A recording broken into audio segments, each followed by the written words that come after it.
अस्सलाम वालेकुम जी। अगर आपके घर में किसी को कुत्ता काट लेता है, किसी को बिल्ली ने काट लिया, या फिर आपको किसी कुत्ते ने काट लिया, किसी बिल्ली ने काट लिया, किसी दूध पिलाने वाले जानवर ने आपको काट लिया, आपके किसी छोटे बच्चे को काट लिया, आपको किसी बड़े को काट लिया, बुज़ुर्ग को, बहन भाइयों को, रिश्तेदारों को, दोस्त को, अगर कुत्ते ने काट लिया तो आपको क्या करना चाहिए?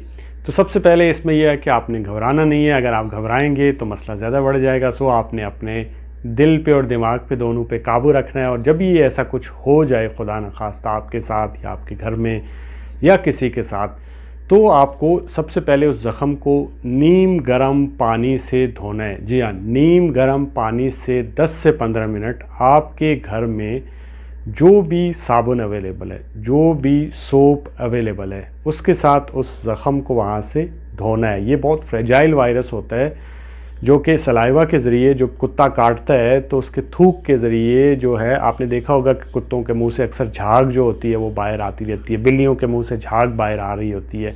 सो उसके ज़रिए जो है ये आपको जब काटता है तो वो ये मुंतकिल होता है। सो बहुत फ्रेजाइल होता है। आपने पानी जो है, अपना जो भी नीम गर्म पानी आपको वहाँ से लेके आपने जो है उसको साबुन लगा के, कोई भी साबुन हो, डिटेल, फलां, डिमका, कोई भी हो, ठीक है, कोई प्रॉब्लम नहीं है, वो लगा के उसको वहाँ से धोना है।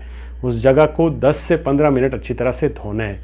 उसके बाद अगर आपके घर में पायोडीन, बीटाडीन अवेलेबल है, ठीक है, पायोडीन या बीटाडीन जिसे कहते हैं, या फिर अल्कोहल अवेलेबल है, ठीक है, सो उसके ऊपर डाल के उस ज़ख़म को अच्छी तरह से धोना है। वहाँ से धोने के बाद अगर वहाँ से ब्लीडिंग हो रही है, खून निकल रहा है, तो आपने उस जगह के ऊपर एक बैंडेज पट्टी लपेट लेनी है। अदरवाइज़ बैंडेज करने की ज़रूरत नहीं है।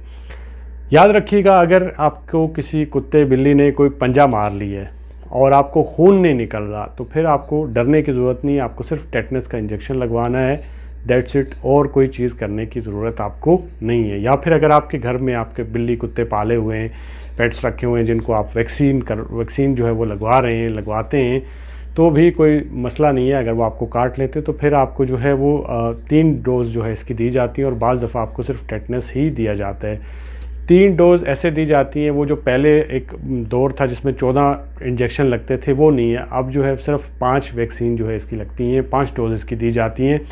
अगर आपने वैक्सीन पहले लगवाई हुई है तो 3 डोज़ दी जाती है, और अगर वैक्सीन नहीं लगवाई हुई तो 5 जो है आपको डोज़ दी जाती हैं। पहली जो होती है वो ऐसा नहीं, वो 14 जो इंजेक्शन आप कहते थे 14 इंजेक्शन लगेंगे पेट के अंदर, वो नहीं है अब सीन। अब क्या है कि आपको, अगर आपने वैक्सीन लगवाई है तो जिस दिन फॉर एग्जांपल आज आपको कुत्ते ने काटा तो आपको 0 डेज़ पे एक लगेगी, फिर 3 दिन के बाद, और फिर 7 दिन के बाद, दैट्स इट, ख़त्म, ठीक है। और अगर आपको जो है वो कुत्ते ने काटा, आपने वैक्सीन पहले नहीं लगवाई हुई थी, तो फिर आपको 5 वैक्सीन 0 डे पे, फिर 3 दिन, फिर 7 दिन, फिर 14 दिन, फिर 28 दिन, तो ये 5 वैक्सीन आपको लगेंगी। इसके बाद ये लगवाना क्यों ज़रूरी है?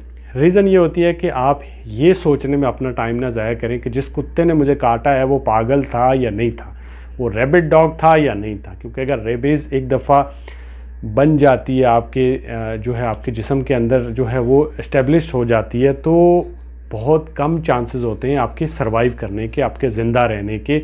स्पेशली अगर कुत्ते बिल्ली ने कहीं से, यहाँ से जो आपका दिमाग है, शोल्डर, इसके नज़दीक कहीं किसी जगह से काट लिया है, तो बहुत चांसेस होते हैं। सो कभी भी इस तरह का कोई रिस्क ना लें कि जी जो है वो कुत्ता पागल था या नहीं था।